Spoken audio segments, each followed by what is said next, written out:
कहानी की शुरुआत में हमें आना और एल्सा नाम की दो छोटी राजकुमारियों को दिखाया जाता है जो अपने कमरे में बर्फ से बने खिलौनों से खेल रही होती हैं, क्योंकि एल्सा अपने जादू से बर्फ को कंट्रोल कर सकती है। पर तभी उसके कमरे में उसके मॉम डैड आ जाते हैं, जो उन्हें कहते हैं कि कौन कौन मायावी जंगल की कहानी सुनना चाहता है। जिसके बाद उसके डैड उन दोनों को मायावी जंगल की कहानी सुनाते हैं कि उत्तर की तरफ एक मायावी जंगल था, जादू से भरा। 4 तत्वों का जादू था। तत्व यानी वायु, अग्नि, जल और धरती। जंगल में एक कबीला भी रहता था जिसका नाम नौथलारा था। उन्होंने हमसे दोस्ती का वादा किया, पर आपके दादाजी ने उन पर भरोसा कर लिया। उनके लिए एक बड़ा सा बांध बनाया। इस दोस्ती का जश्न बनाने बाबा हमें भी ले गए जंगल में, पर उन्होंने हम पर हमला कर दिया, जिसने आपके दादाजी को हमसे छीन लिया। लड़ाई ने उन तत्वों को गुस्सा दिला दिया। फिर एक आवाज सुनाई दी और किसी ने हमें बचा लिया, और कोहरे की एक दीवार ने जंगल को घेर लिया।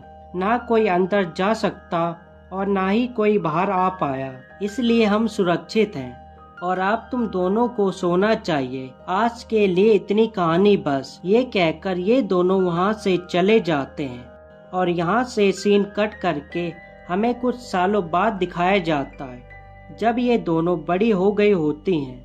एल्सा अब एरेंडेल की नई रानी बन गई होती है और बाहर हमें आना को दिखाया जाता है, जो जंगल में एक स्नोमैन के पास जाती हैं, जिससे एल्सा ने अपने जादू से बनाया होता है। तो ये दोनों वहाँ से निकल जाते हैं और वहीं पर हमें एक लड़के को दिखाया जाता है जिसका नाम विस्फोट होता है। वो अपने हिरन के साथ बाजार में घूम रहा होता है और वो आना से बहुत प्यार करता है। जिसके बाद ये सब महल में चले जाते हैं, जहाँ पर बैठकर ये सब गेम्स खेलते हैं। पर जब एल्सा की बारी आती है तो वहाँ पर एल्सा को कुछ आवाज सुनाई देती है, जिसे सिर्फ वही सुन पाती है। जिसे सुनने के बाद एल्सा अपने कमरे में चली जाती है गेम को छोड़कर। तो आना भी उसके पीछे उस कमरे में जाती है, जहाँ पर आना एल्सा से पूछती है कि तुम क्यों परेशान हो, पर एल्सा उसे कुछ नहीं बताती। जिसके बाद ये दोनों वहाँ पर सो जाते हैं। तो रात को एल्सा को वही आवाज दोबारा से सुनाई देती है, जिसका पीछा करते हुए एल्सा उस महल के बाहर आ जाती है। पर तभी बाहर एरेंडेल में हर जगह हवा, पानी, आग और धरती तबाही मचाने लगती हैं, जिससे वो पूरा शहर तबाह होने लगता है और वहाँ के लोग उस जगह को छोड़कर एक पहाड़ी पर चले जाते हैं, जहाँ पर एल्सा आना को उस आवाज के बारे में बता देती है। पर तभी वहाँ पर लुढ़कते हुए पत्थर जैसे कुछ लोग आते हैं, जिसमें एक ककड़ू नाम का आदमी होता है, जो एल्सा से कहता है कि तुम्हें उस आवाज का पता लगाना होगा। इसके लिए ये सब उस मायावी जंगल में जाते हैं, उस धुंध की दीवार के पास। तो कुछ देर चलने के बाद एल्सा को वही आवाज दोबारा से सुनाई देती है, जिसका पीछा करते हुए ये सब उस धुंध की दीवार तक पहुंच जाते हैं। जब विस्फोट और स्नोमैन उस दीवार के अंदर जाने की कोशिश करते हैं तो वो उस दीवार से टकराकर वापस वहीं आ जाते हैं। पर एल्सा के पीछे पीछे ये सब उस दीवार के उस पार चले जाते हैं, जहाँ पर हरा भरा जंगल होता है और वहाँ पर वही डैम भी होता है जिसे उसके दादाजी ने बनवाया था। वहीं पर विस्फोट आना को शादी के लिए बस प्रपोज करने ही वाला था, पर उससे पहले आना अपनी बहन के पास चली जाती है और एक बार फिर से वो रह जाता है। जब आना अपने बहन के पास आती है तो उसी समय एक हवा का बवंडर आकर उन सभी को अपने साथ हवा में उड़ाता है, पर एल्सा अपने जादू से उस बवंडर को खत्म कर देती है।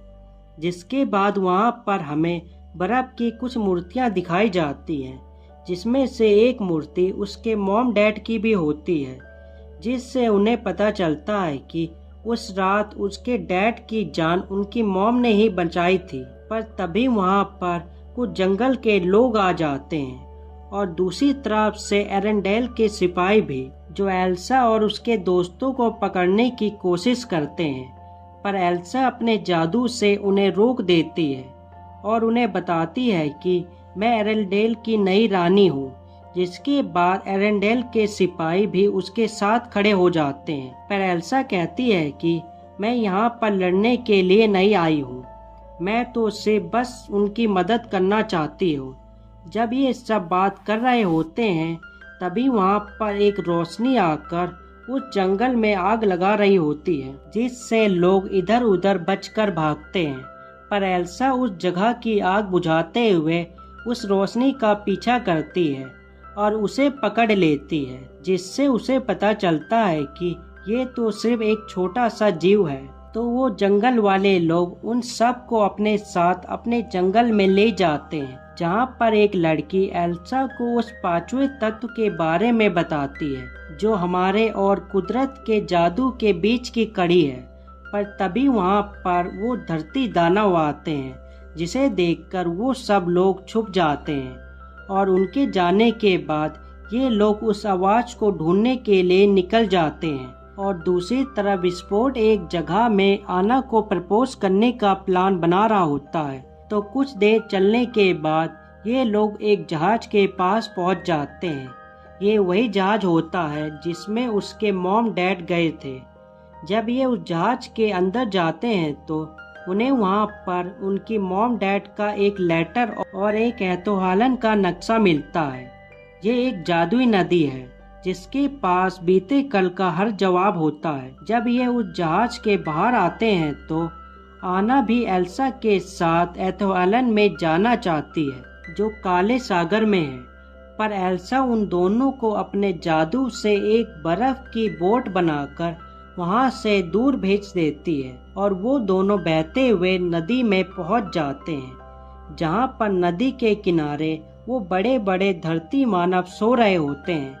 तो आना उनके बीच से होते हुए एक गुफा में चली जाती है और दूसरी तरफ हमें एल्सा को दिखाया जाता है, जो काले सागर तक पहुंच जाती है और उसके आगे एल्सा अपने जादू से पानी को बर्फ बनाते हुए आगे बढ़ती है, जहां पर पानी के अंदर उसे पानी का बना हुआ एक घोड़ा मिलता है, जिसके ऊपर बैठकर एल्सा उस सागर को पार करके उस टापू तक पहुंच जाती है, जहां पर पहले से सब कुछ बर्फ से बना होता है। और वहां पर एल्सा को पता चलता है कि उसके दादाजी ने उन जंगल वासियों को पहले धोखा दिया था। और जब वो उनके पीछे जाती है तो कुछ देर जाने के बाद एल्सा जम जाती है। तो दूसरी तरफ हमें आना को दिखाया जाता है, जो एक गुफा में फंसी होती है स्नोमैन के साथ, और उसे भी पता चल जाता है कि जंगल को आजाद करने के लिए उसे उस बांध को तोड़ना पड़ेगा। पर उसी वक्त वहां पर स्नोमैन भी पिघल कर खत्म हो जाता है और आना उस गुफा से बाहर निकलकर उन धरती मानव के पास जाकर उन्हें उठा देती है। तो वो धरती मानव आना के पीछे पीछे उस बांध तक चले जाते हैं, जहां पर पहुंचकर वो धरती मानव उस बांध को पत्थर मार के तोड़ देते हैं, जिससे उस बांध का पानी बहते हुए एरेंडेल तक पहुंच जाता है। पर एल्सा आजाद होकर उस पानी का रास्ता बदल देती है, जिससे एरेंडेल बच जाता है और वो कोहरे की दीवार टूट जाती है और वहाँ के लोग पहली बार खुले आसमान को देख पाते हैं। तो विस्फोट आना को शादी के लिए प्रपोज कर देता है। तो एल्सा आना को एरेंडेल की रानी बना देती है और वो खुद उस जंगल वासियों की मदद करने के लिए वहीं पर रुक जाती है।